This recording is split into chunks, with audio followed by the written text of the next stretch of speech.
Excellencies, ladies and gentlemen, good morning, good afternoon and good evening. Thank you so much for joining us today. Mesdames et messieurs, merci de vous joindre à nous aujourd'hui. I'm Georgia Calvin-Smith and I am delighted to be your host for the Global Financing Facilities launch event, Reclaim the Gains. Don't let COVID-19 turn back progress on the health of women, children and adolescents. We're honoured to have such a distinguished group of country leaders, ministers, experts and global partners with us today. A warm welcome as well to all of you who are watching on the live stream. If you are logged in there, you can participate in the live discussion using the event chat box that should be right next to the video window. Now, the event is broadcast in both French and English. We're also streaming live on Twitter, and I'd really like to welcome our viewers on that platform as well. Please join the conversation on Twitter with the hashtag #ReclaimTheGains. We also have American Sign Language on both feeds. So to crack on, we have a really exciting hour ahead. Let's get to it. We're here today to talk about the urgent secondary health crisis that's threatening the remarkable gains that have been made and future progress for women, children and adolescent health. We're joined by leaders and all of you who've gathered to call for bold action to help countries reclaim the gains on maternal, child and adolescent health. We start the clock on GFF's urgent resource mobilization campaign to raise $1.2 billion by the end of 2021. We will hear more about this soon, but first, we're going to take a moment to hear from some of the heroes on the front lines who are leading the fight against this alarming reversal of progress. You know, mostly women are the ones taking care of the family. During this COVID pandemic, there was a complete lockdown. People have to stay home to take care of the family. Most of it was women staying home. So majority of the women, especially the pregnant women, actually didn't seek health care on time. This pandemic has caused a reduce in the health delivery systems, especially in the maternal care. As we consider the health impacts on some of the most vulnerable in our community, women, children, adolescents, they really have been at the sharp end of the pandemic. Their health impacts actually are underlined by economic impact. With the experience that we have for Ebola, we have to reset up our IPC committee and then put all the necessary IPC precautions into place. All concerned entities such as government, international and national organization and medical staff tried their best to prevent or at least decrease this problem. What is it we've tried to do as a city?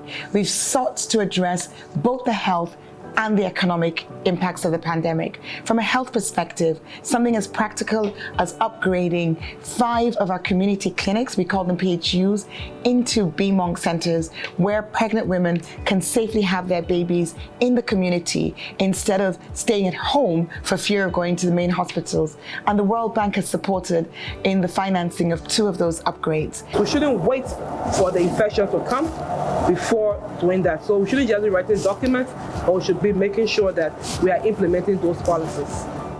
It's been a journey and we know that there's still a long way to go, but we feel that as a city, we've been able to make some strides towards addressing the most critical issues, and we believe that this is something that all partners need to turn their attention to.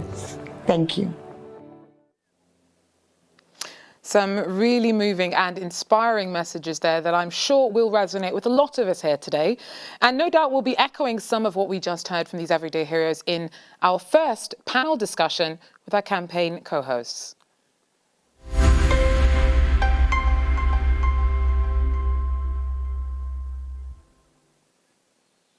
So I'm delighted to welcome first Her Excellency Professor Awa Marie Coll-Seck, Minister of State of the Republic of Senegal. Also, the Honourable Karina Gould, Minister for International Development in Canada, and Ms. Marie Pangestu, Managing Director of Development Policy and Partnerships at the World Bank. Thank you all so much for making the time to be here with us today. Now, I'll start with you, Honourable Minister Coll-Seck. Senegal has been a leader and champion for women and children's health in the region. Tell us a bit about your thoughts about the most concerning aspect of the pandemic beyond its direct impact. Merci, Georgia. C'est un grand honneur pour moi de représenter Son Excellence Macky Sall, président de la République du Sénégal. Thank you, Georgia. It's very honorable for me. I'm happy to be with you today to present the Senegal and to be with the World Bank and the Canada.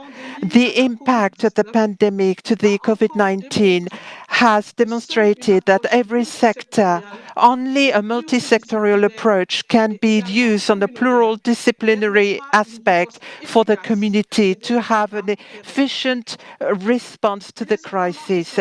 It is, however, very important for the countries, for the African countries, that they invest more and more in a more pertinent way in order to construct something, healthcare system that are more resilient and solid. The pandemic exacerbated the need to have primary healthcare, and for the healthcare workers, for the need of the healthcare workers. It is very important to say equally as well that the healthcare workers have played an important role in the preparation and the response to the COVID-19.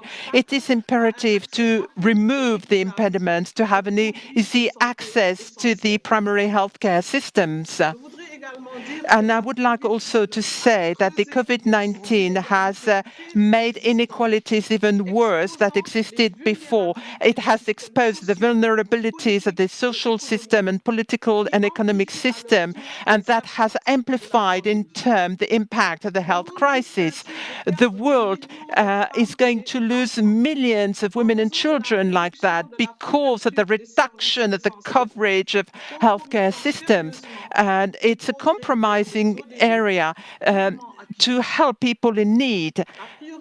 So the priority has to be given to maintain essential vital services in order to protect the vulnerable group, mainly women and children, and equally the adolescents. It is also likely to maintain the trust of the population towards the healthcare workers and systems for the system in order to supply healthcare systems that are working for everybody in all safety measures. And finally, as well, we need to have a collaboration between the countries and the different international partners for the global facilities in order to fight against the inequalities, structural inequalities in terms of healthcare systems and encourage it. Thank you very much. Thank you so much, Madame Kolsek.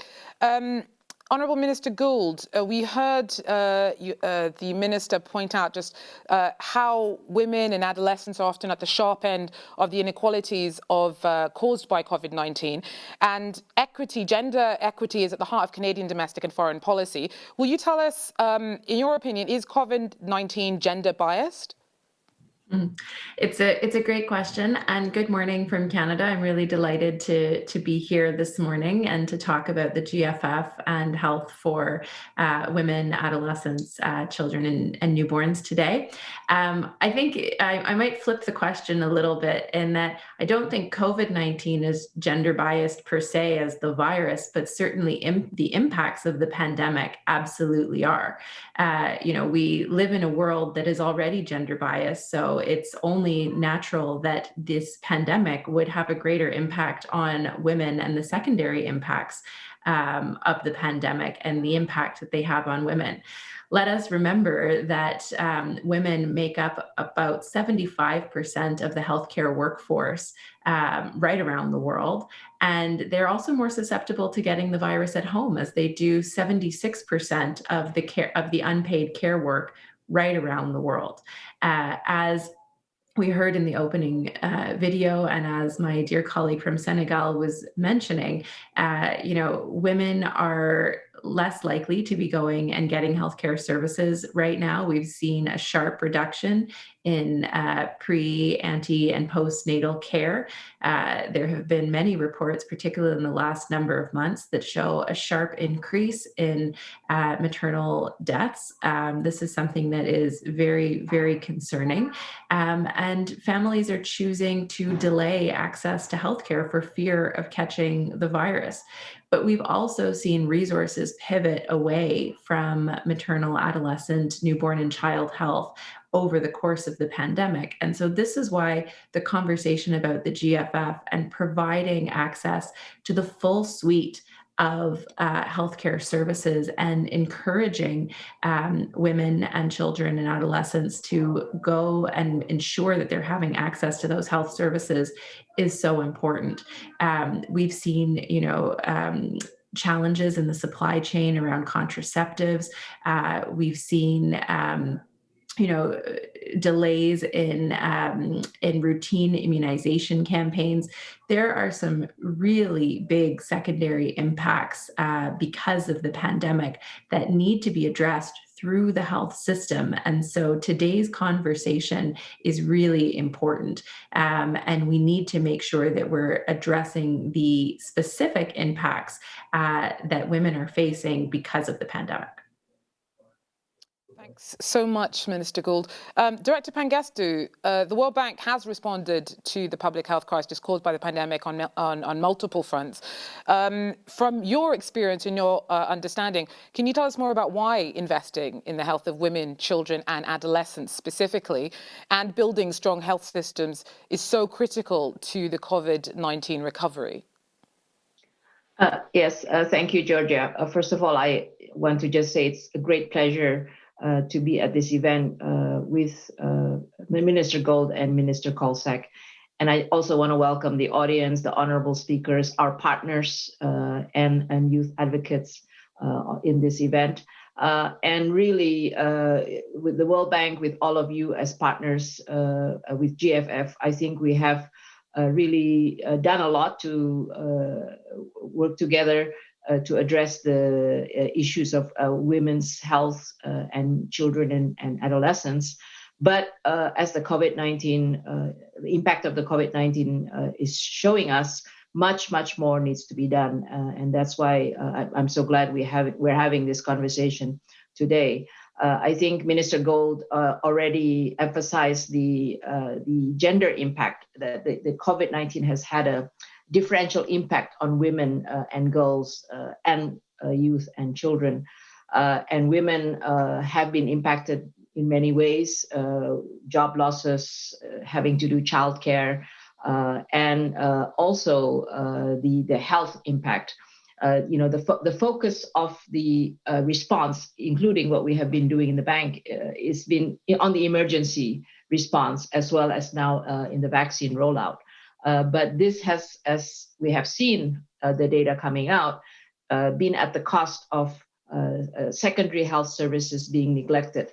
Maternal health, children vaccination, prenatal, antenatal care, and all the support services have been disrupted, or women can't go because of lockdown and so on. So this is really very serious, because we need to continue to invest in the health of women, children, and the adolescents. Why? It is really not just about reclaiming the gains in human capital and inclusiveness and equality that we have achieved so far, but it's actually more than that. It's about preventing a lost generation. Because if you think about it, if we are neglecting children's being vaccinated or neglecting women's maternal health care, and the first 1,000 days support for children, this is irreversible damage on human capital. And in the recovery, we would like to see productive women being productive, women being part of the participation in the labor force, women being part of the economic recovery. And in the short term and in the medium term, we want to make sure that human capital gains are maintained, and also the growth in human capital, to make sure that we have the productivity and the growth prospects moving ahead for any of these countries. So it is, investing in women, youth, and children is about investing in the future and preventing losses of a generation and losses of huge productivity losses for the country's growth and recovery. Thanks so much, Director. So it's about laying down a foundation that will go far further than just negating some of the negative impact that we're seeing on these kind of vulnerable communities at the moment. It's about investing in the future. Thanks for giving us a bit of an oversight on that.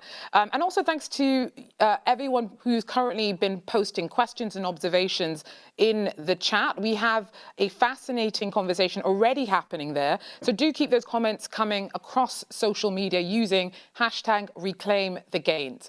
But I will now return to our panelists. And Honourable Minister Kolsek, we've heard there from Ms. Pangestu and Minister Gold talking about how critical partnerships are to the recovery of the impacts of COVID-19.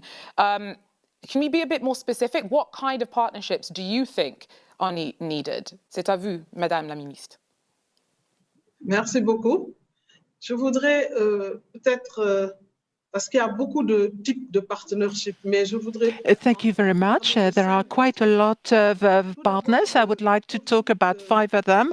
First, the COVID-19 has shown us to the point by which the healthcare systems are fragmented and suffer from underfinancing in the whole world. It is time now, effectively, to reimagine, but equally to have a radical different approach between the governance of the healthcare system and at the national level, and to have crucial investments that are made. It's a progress, an approach that can be done in a more consistent way to be done. I would like equally also to talk about another type of partnership, that is the fact that we must have a transforming change in order to make investments, to increase them within the partnerships between the different sectors, up to the local level. And equally, that needs to be done within the planning, to set it up in place and to re-equilibrate everything so that everything is done jointly all together by the partnerships. And the third idea in terms of partnership is that the pandemic is not only a challenge for the healthcare system, but also a challenge for the human nature, because it is essential to consolidate, to reinforce the tripartite partnerships, civil society that put the women and children and the adolescents at the heart of everything, of the problem. If we want to recover and consolidate what we had before and to have an outcome with a more resilient world, which is more balanced. And I would like also to talk about the partnership that we can have with women. Women are certainly the most hardest hit by the pandemic, but at the same time, there are the spine, the backbone of the community to come back to its feet. All the political responses that can exist, they will have more impact if we take women into it. And finally, we are firmly convinced that in order to make our countries more resilient, we need to have a partnership and short-term intervention measures to fight against the pandemic. And that is not sufficient itself. We need to guarantee at the same time to have a different strategy, a different policy in order to stimulate the growth in the long-term effect. And we think in order to improve the governance in terms of investments, particularly for the education, for public health care, because it will be able to maintain the human capital. GFF, for example, is a perfect example of this type of partnership. And at the same time, that is why Senegal has decided to co-sponsor with the World Bank and with Canada this new campaign of mobilization to mobilize the GFF resources. So much, Minister. I think you've really set out very clearly there how important it is to put women at the centre of policies, setting out ways of responding to COVID-19. Minister Gold, how is Canada's feminist international assistance policy addressing the added development challenges caused by the pandemic? Yeah, thank you very much for this question. I think it's really important. And as we talked about, I mean, there is a significant gendered impact of the pandemic. And so for Canada, we have mobilized an additional $2.5 billion to respond to the pandemic. But in doing so, you know, some of that is directed to the emergency response of the pandemic, but then there's also another $740 million that are looking to address those secondary impacts. So whether it's the increase in gender-based violence or the greater need for sexual health and reproductive services, we have really tried to address those secondary impacts and the additional burden of care work that we're seeing right around the world. I mean, that was pre-existing before the pandemic, but that has certainly increased sharply. And we know that as Minister Kolsak was saying, that women really are at the heart of the response and the recovery, and we feel very strongly that we need to make sure that they are front and center and forming the heart of our response to COVID-19 and those secondary health impacts. We also know that we have to, by addressing the health and nutrition needs of women, we are also taking life-saving measures that affect the families and communities that they work hard to protect.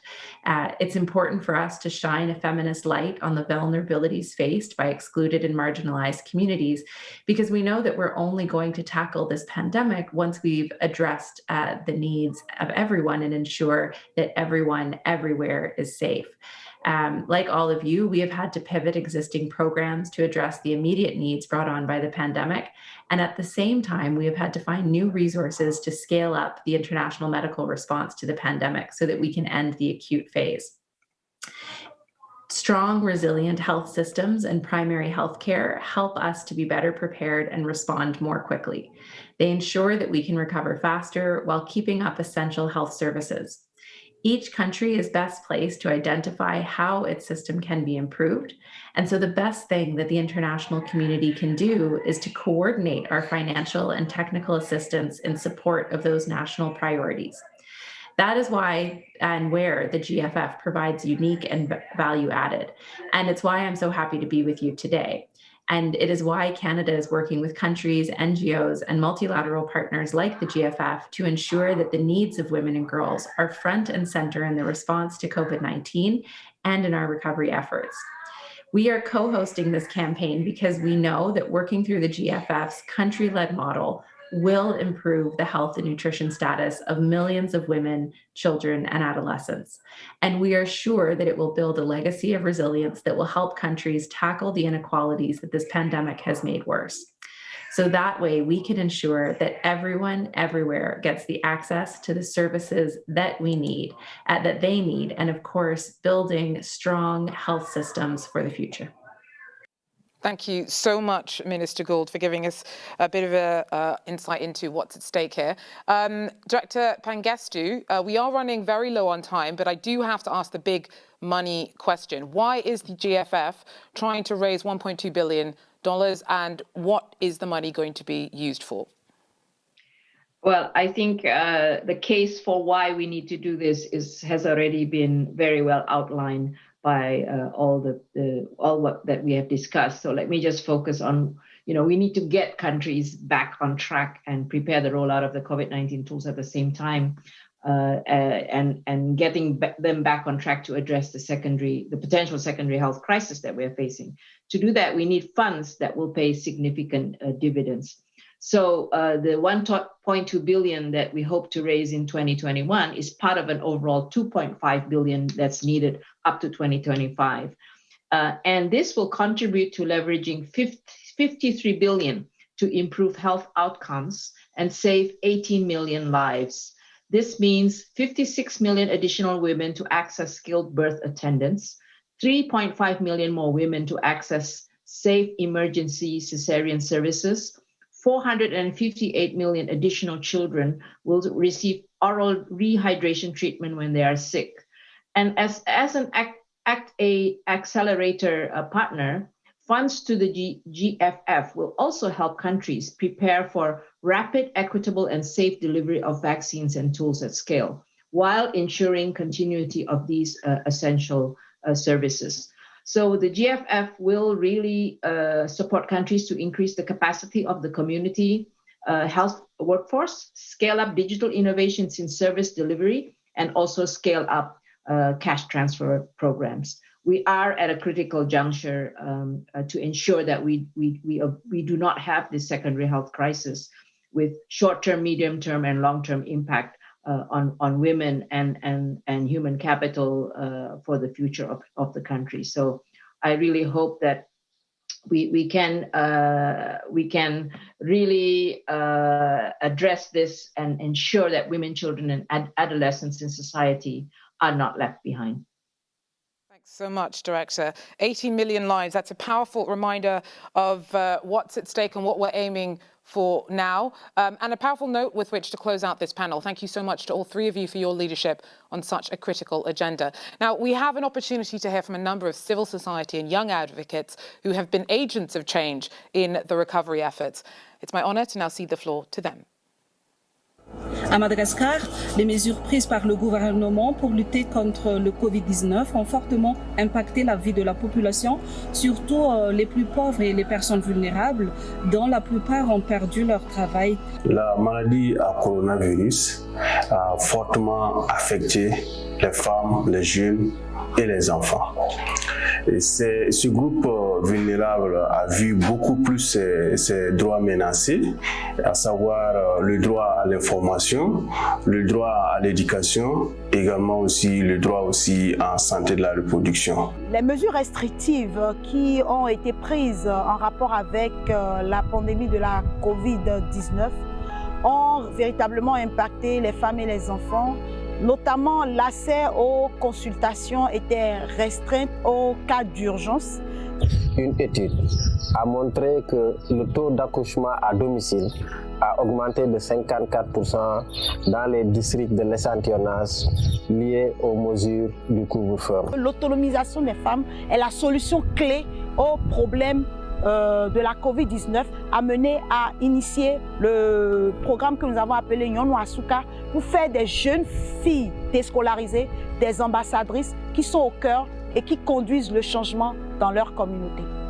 Les jeunes peuvent participer au changement en s'impliquant plus dans les associations et dans les structures de bénévolat. Ainsi, ils pourront aider les personnes vulnérables, ils pourront apporter des connaissances à leurs jeunes frères et sœurs et ainsi impacter dans la communauté. So it is really inspiring to hear from those young people who are at the front lines in their communities working to ensure a more inclusive recovery. Which brings us nicely to our next discussion.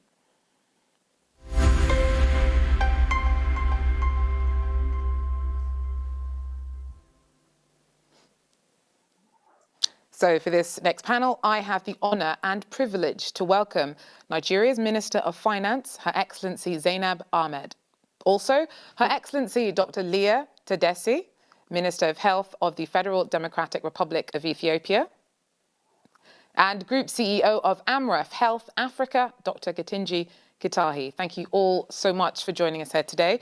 And I just, first of all, just remind you all to make sure that you're off mute so that we don't miss anything that you want to share with us today. I'm going to come first to you, Honourable Minister Ahmed. In about 3 minutes, can you please give us a bit of a sense about why you have decided to prioritise women, children and youth health as part of Nigeria's growth agenda and how we can link the health and finance agenda? Well, let me first of all start by thanking the organizers of this very important forum. And I'm really glad that we have an opportunity to participate today. But like many countries in the world, Nigeria is experiencing its fair share of challenges occasioned by the COVID-19 pandemic, as well as the economic impact of it. And in grappling with the pandemic, Nigeria has also had to make sure that we are on the front lines to prevent the secondary impact of these shocks on women, on children, on our adolescents. The level and the extent of disruptions seen in essential reproductive, maternal, and child health care services in Nigeria could have set us back more than a decade in the gains that we have made in returning maternal and under 5 deaths in the country. Even if progress was not as fast as we had hoped, but we had some gains and we had some transformative changes that have happened. Those were changes that were promising and providing great potential for women, for communities, and for the future of the country. We're trying, as a result, to build back better in a more positive, inclusive, sustainable, and resilient manner by prioritizing COVID-19 stimulus packages that tackles these multiple challenges. In this regard, we have continued to recognize investment in human capital as most critical alongside other key priorities. We are also focusing on ensuring that our responses translate to concrete outcomes for Nigerians amongst some of the decisions that we are taking. Some of the decisions that we have taken in terms of improving the healthcare for citizens include improving primary healthcare delivery through direct budgetary provisions to fund primary healthcare infrastructure and also to enhance the availability of skilled manpower and access to key essential medicines and minimum package of health services at no cost to Nigerians. Improving public financial management is also one of the key steps that we are implementing to ensure that there is responsiveness in being able to bring resources to bear to make sure that there is the inequities that exist within the system is reduced and that it lightens the burden on public sector to ensure that women and girls are socially and financially protected. Additional investments also in promoting women empowerment and youth empowerment and skills development is being made, especially for young women, who will help to contribute, reduce maternal and child mortality. Women and girls today in Nigeria should not only be beneficiaries of health and social services, they should also be involved in the design for the social health services. And lastly, also, we believe that strong participation of the private sector will be critical to supporting the Nigerian health human capital development efforts. This will not only unlock additional resources, but also it will help us to broaden the reach and also bring about more innovation in accessing those services. To control COVID-19, we have to ensure that there is access to basic healthcare services to be able to build back better. And also, just like most countries, we have had to spend more on health just to be able to provide, to protect our people and prevent the loss of lives. So we're really glad with this partnership between the government of Nigeria, the World Bank, and the GFF, and the other partners that are in this effort. This is very critical to help crowd in additional resources to ensure that the resources that are available are well aligned and that they're targeted, and that the most vulnerable of our people in our countries are not left behind. We did choose COVID-19 Minister, I think that's as leaders. Minister, if I can just jump in there, because you've just made I think you've set us up nicely for exploring some of the other priorities that we've all gathered here today to look at, as in the challenges that it takes to build back better and to make sure that your people are protected at a time of unprecedented challenge. And if you don't mind, I'm just going to bounce off some of the ideas that you laid down there by turning to Minister Tadesse. So as I mentioned there, the scale of the impact of COVID-19 has necessitated both an unprecedented global response, but also we see this need, as was mentioned by Minister Ahmed, to ensure that the response and recovery efforts really are tailored to individual countries' needs, and also aligned across multiple partners. What do you see, Minister Tadesse, as being an approach that has worked really well and that you would like to see more of? Thank you very much. It's a pleasure to join this esteemed panel on this really important topic. Before moving on, especially to what worked in the era of the COVID pandemic, Ethiopia has been a champion of the alignment and harmonization agenda for quite some time, and was one of the countries to join the the GFF also when it was established in 2015, while we were embarking on our health sector transformation plan for 5 years, the last 5 years. And this, of course, plan with the support of our partners and GFF has helped us to identify where we should put our investments in terms of expanding quality health services especially for women, children, and adolescents, particularly in the regions of the country where the lowest progress and greatest need is. So the efforts we've had for pooling funding and alignment of resources towards this government plan or country-led plan has really contributed for better health outcomes in terms of service delivery, more attended births, increased use of contraception, and other indicators in the past many years.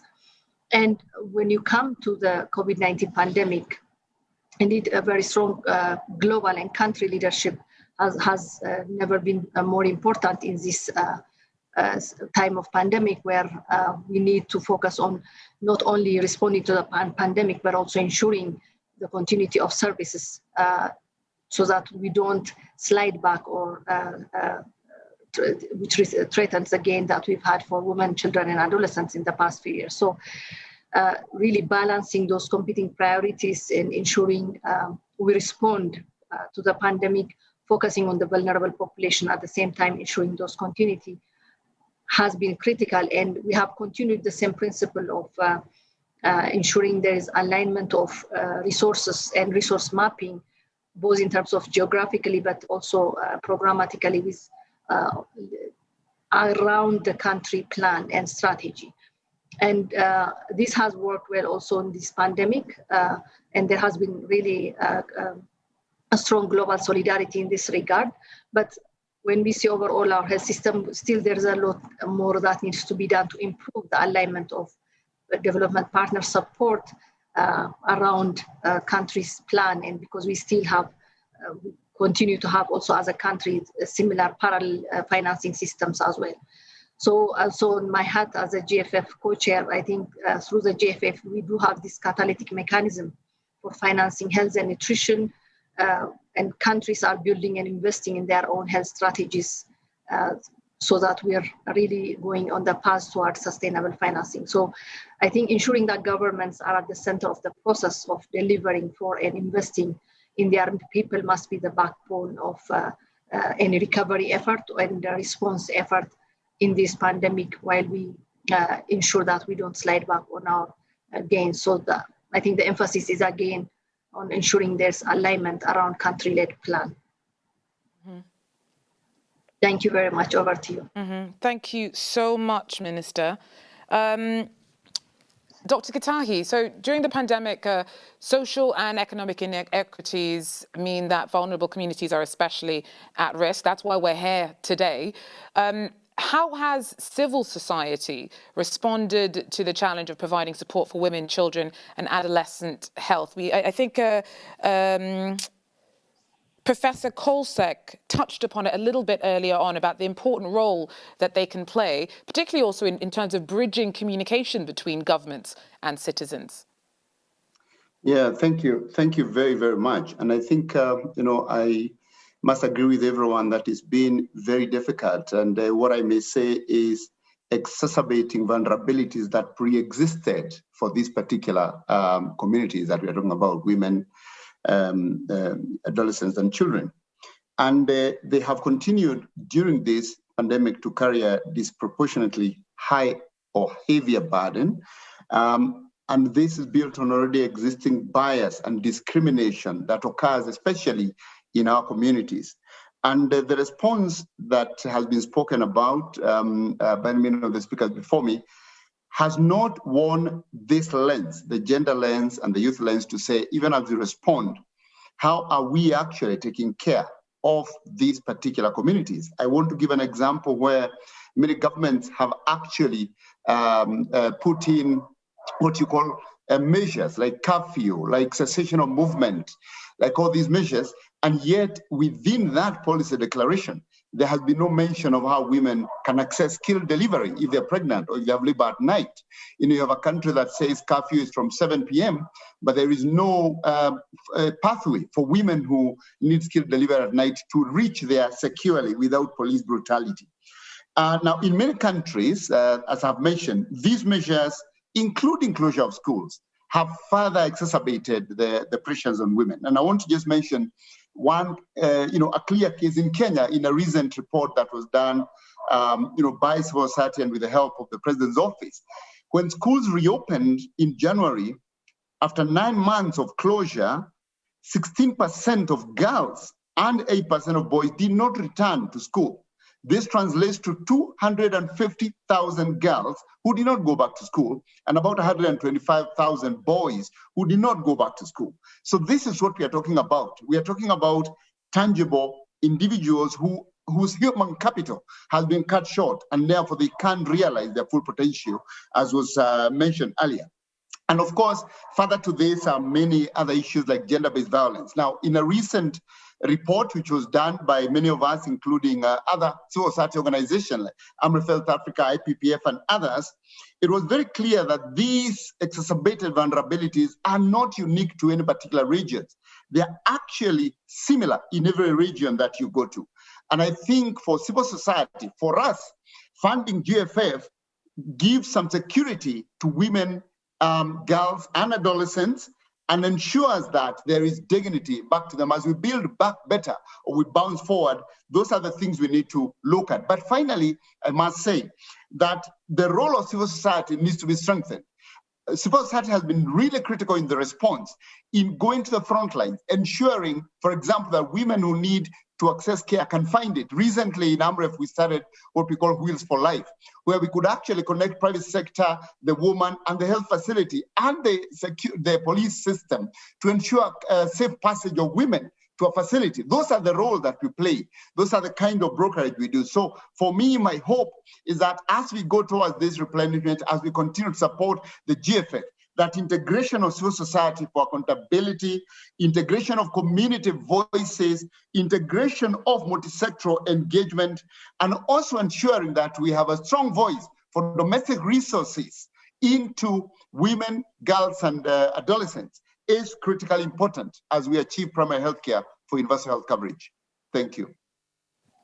Thanks so much, Dr. Gitahi, for speaking so passionately about that. I think, some of the things that really jumped out is the importance of kind of coherent collaboration between all sections of society that are involved in bringing back and kind of safeguarding the dignity of the vulnerable demographics that we're here today to discuss. Now, we are tight on time, but we are not done yet. And I really would like to invite our speakers to quickly deliver in about 30 seconds or so their thoughts on what needs to happen next. So it's with great pleasure I would like to start with you again, Honourable Minister Zainab Ahmed. I know that I unfortunately jumped in on your previous answer, but I'm going to give you another chance to be able to elaborate a bit more, if you can, relatively briefly.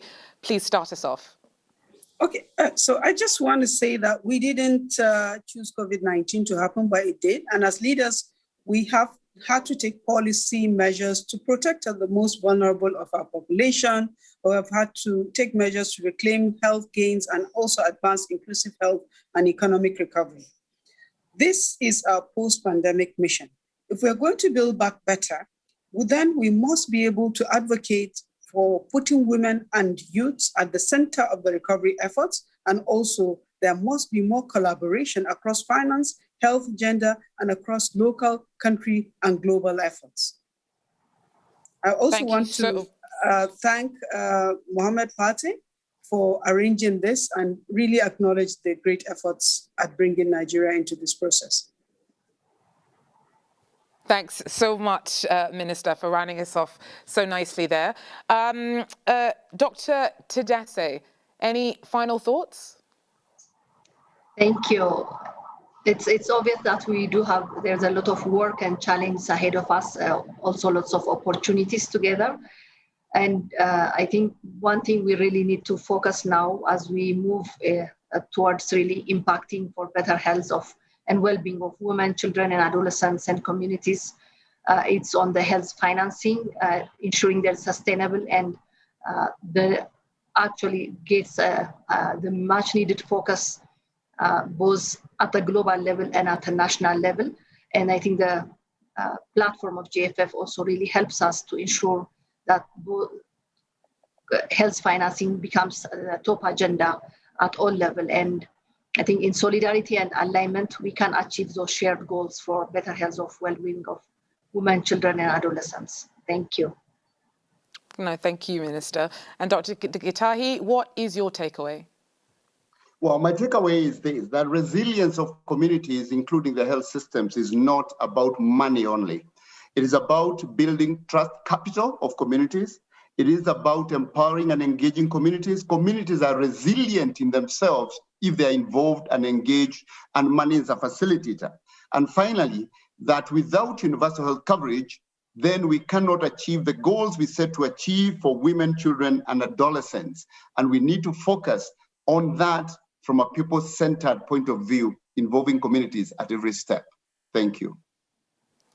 Thank you so much, Dr. Gitahi. I think what really stuck with me there from what your final words is this idea about it's not just about money, it being about trust, but money goes a long way to facilitate the ways that we can actually make a tangible impact on the communities that we're here to focus on today. So really inspiring 15 minutes of discussion there. I thank you again so much for all of you for joining us today. I think so far in the conversation that we've had, the message is clear. Investing now will save lives, reclaim lost gains, and set up a resilient recovery. So I'd very much like now to turn to our partners who will be sharing their pledges and commitments.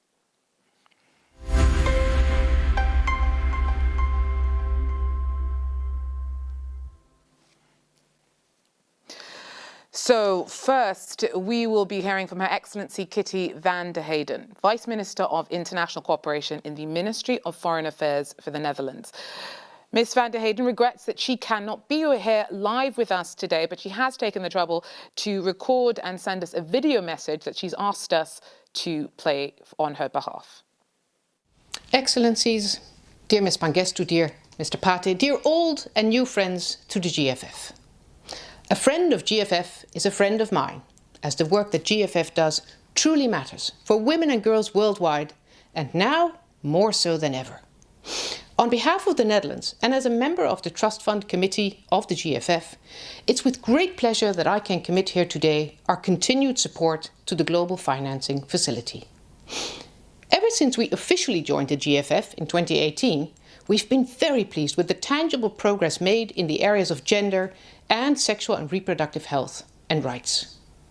Also, important steps have been made in relation to the involvement of civil society, including, importantly, youth organizations. But we all know that all of this is at risk because of the current pandemic. What we need to do is to protect, to prepare, and to promote. We need to protect the progress made by stepping up and reclaiming our development gains. We need to prepare the health and socio-economic systems to be able to respond better to the next crisis. And in times of increasing pushback and pressure, we need to promote sexual and reproductive health and rights with vigor, relentlessly. Recently, I met the Minister of Burkina Faso, Professor Charles Magnou Ouedraogo, and Kosi Uzundu, an eloquent youth representative from Nigeria. They both spoke about the enormous challenges their countries face and the hardship now placed on vulnerable people, especially women and girls. And whilst the will is certainly there to respond, the existing systems are simply not prepared for this Herculean task. And so, by supporting the GFF partnership, we can protect, but we can also prepare a system that is both inclusive and responsive to the needs of people that are facing hardship and intense pressure. Through GFF, we can ensure that countries can continue to deliver sexual and reproductive health services that are so much needed, despite the pandemic. This is the only way in which all women and girls can make their own choices regarding reproductive health and sexuality. And only then, when we realize that, women and girls can flourish. And only if that happens, countries can flourish. We need to continue to promote SRHR as a crucial part of universal health coverage. And GFF is a key partner in realizing just this. Last year, we contributed an additional 10 million euro for the GFF COVID response. And today, I'm excited to announce an additional 10 million euro, leading to a total contribution by the Netherlands of 108 million euro. I wish GFF and all of us in this partnership a successful replenishment. Let us reclaim the hard-won development gains together. Let us combat COVID-19, but let's not forget about the ongoing plight, the disease burden and the crucial needs for continued essential health services such as SRHR for women and girls. Let us bring women and girls around the world the perspective of choice and dignity. Thank you. Powerful words there. Thank you so much to Her Excellency van der Heyden and the government of the Netherlands for their pledge and for getting us started and reminding us about what we're here to discuss. That idea of protecting, promoting and preparing ourselves to make sure that we're looking after the interests of women, girls and adolescents. So I'm going to turn now to our other speakers to share their commitments, and I'm delighted to welcome His Excellency Dag Inge Ulstein, Minister of International Development for Norway, His Excellency Amadou Hott, Minister of Economy, Planning and International Cooperation for Senegal, and to welcome back the Honourable Karina Gold, Minister of International Development for Canada. So first of all, Excellency Minister Ulstein, it's my pleasure to say that the floor is yours.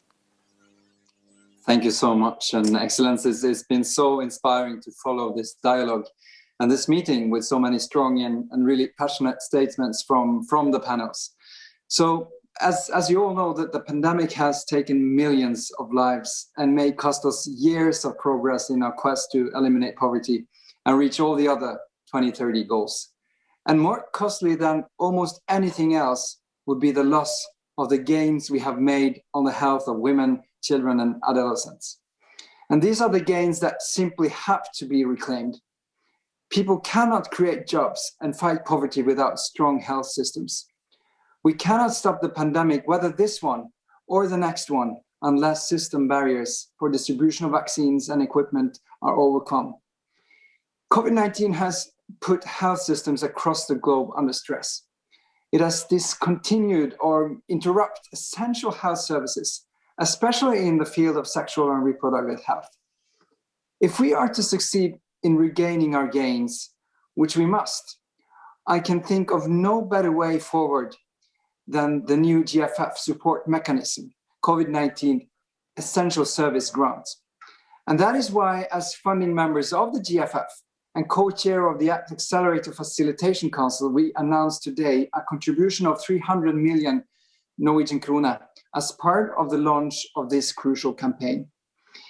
With its groundbreaking health system approach grounded in country leadership and a strong track record on sexual and reproductive health and rights, we are firm believers in the GFF and its innovative financing and partnership model.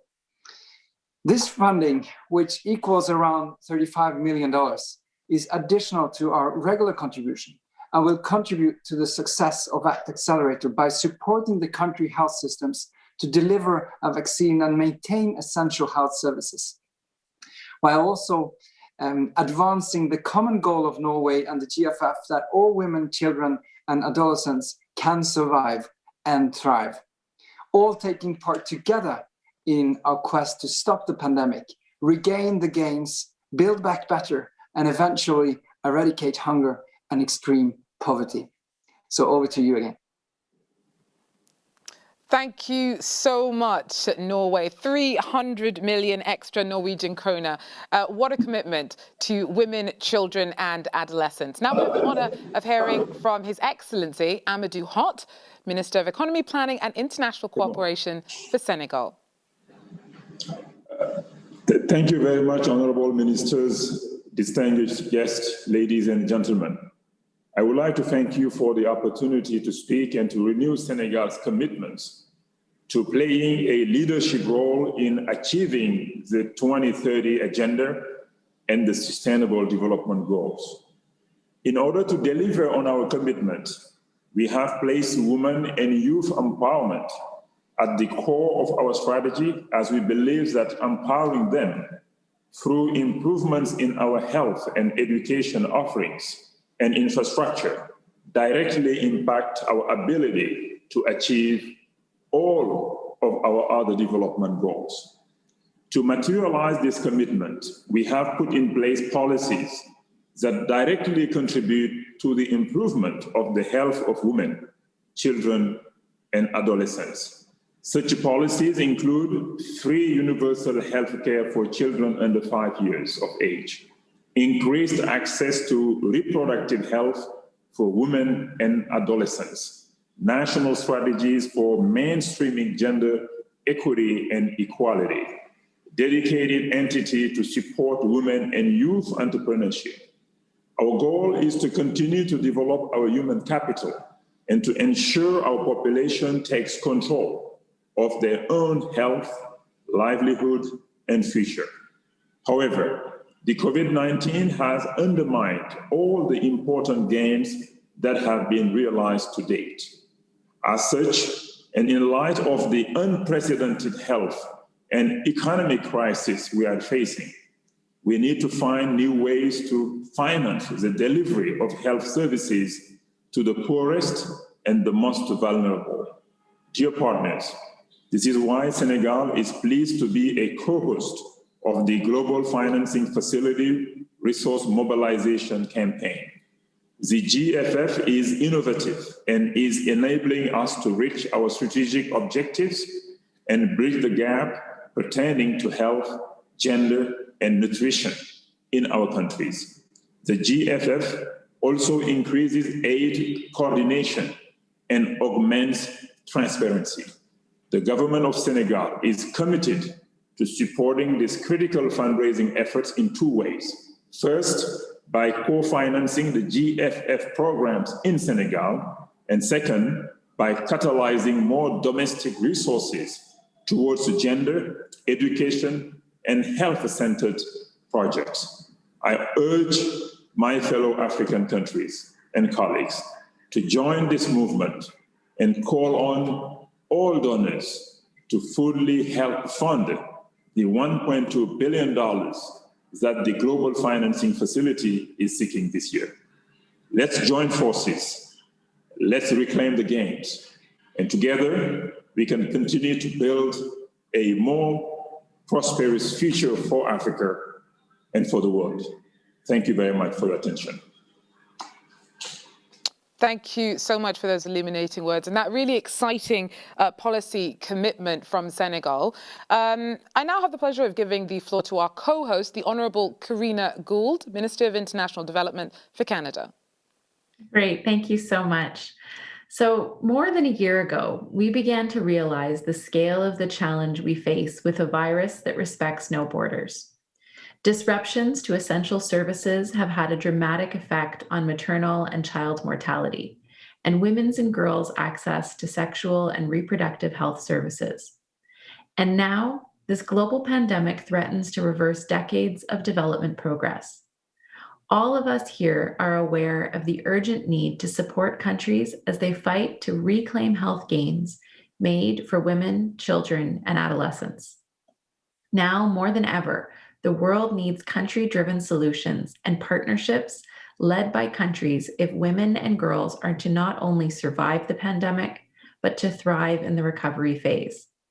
This is our opportunity to seize the moment and address inequalities that have been exacerbated by the pandemic.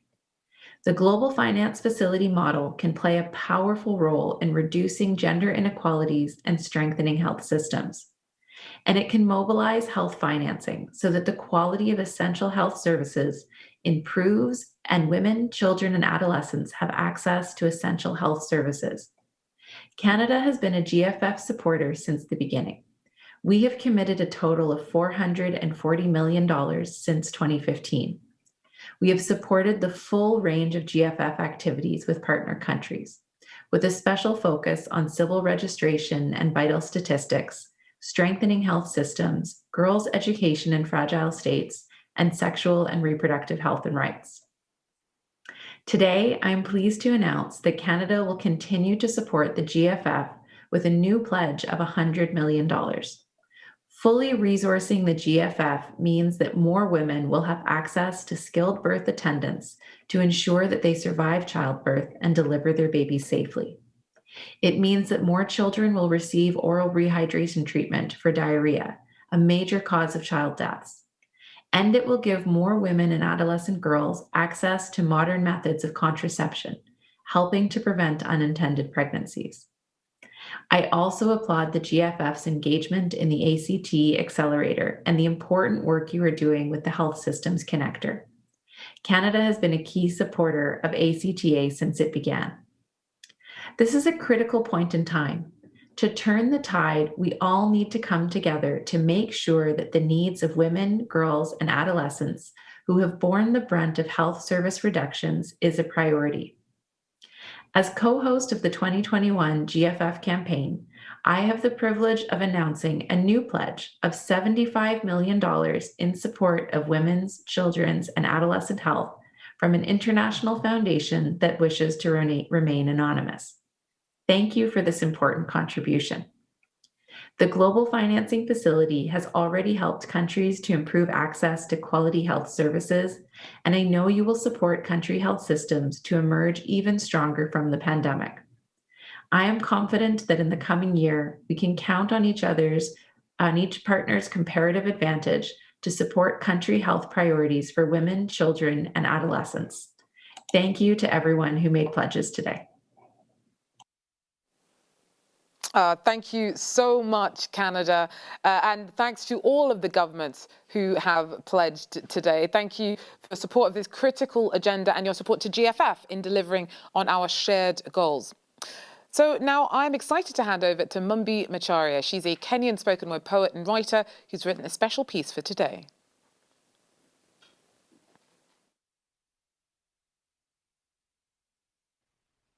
Dearly departed, you're not dead, but I'm worried that you could be.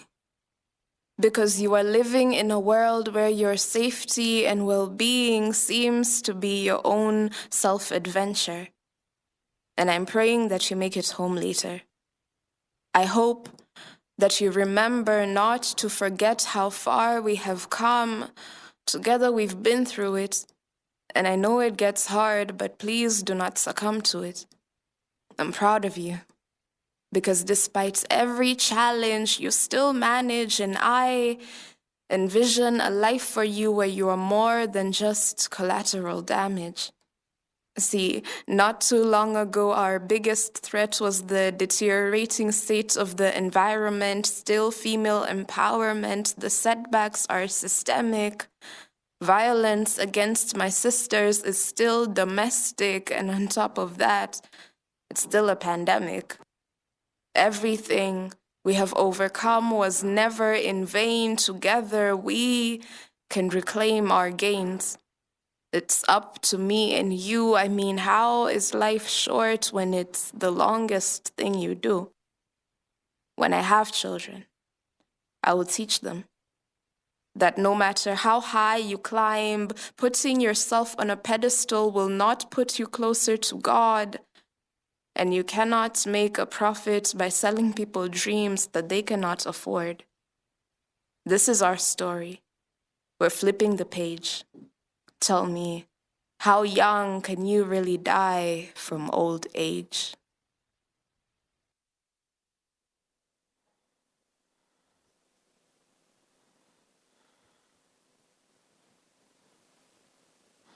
Wow, that gave me goosebumps. So thank you, Mumbi. What a really moving performance. And another reminder of why we are here today. I'm now pleased to hand the floor to GFF Director, Mohamed Pate, for his closing remarks.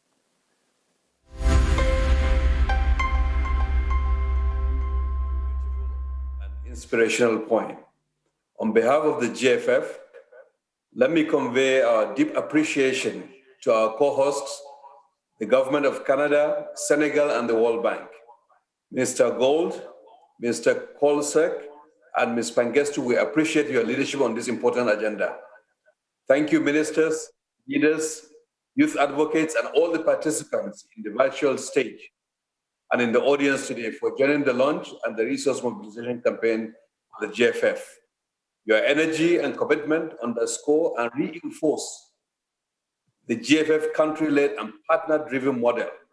We are on this journey together to support countries in their efforts to reclaim the gains for the health of women, children, and adolescents. I want to express our sincere gratitude for the pledges announced today by the representatives from Netherlands, Norway, Senegal, and Canada. Your contributions, plus the pledge announced by an anonymous private foundation, amounts to $220 million. These pledges have launched us strongly on our way to the $1.2 billion goal. I want to be clear that we are just at the beginning of the GFF resource mobilization campaign and the beginning of an inclusive and sustained recovery after COVID-19. For too many vulnerable women, children, and adolescents, the secondary health crisis caused by the pandemic has led to disastrous efforts on essential and life-saving services. This is totally unacceptable. With your help, the GFF can work with countries and other partners to save lives, reclaim the health gains, and ensure that everyone, everywhere can access safe, quality, and affordable healthcare. We can do this by supporting the vaccine rollout with the necessary tools, personnel in the front lines, and training, protecting essential services, and supporting more resilient health systems. The stakes have never been higher, but today's event has made it clear. Together, we will meet this challenge, turn the tide, and reclaim the gains for women, children, and adolescents.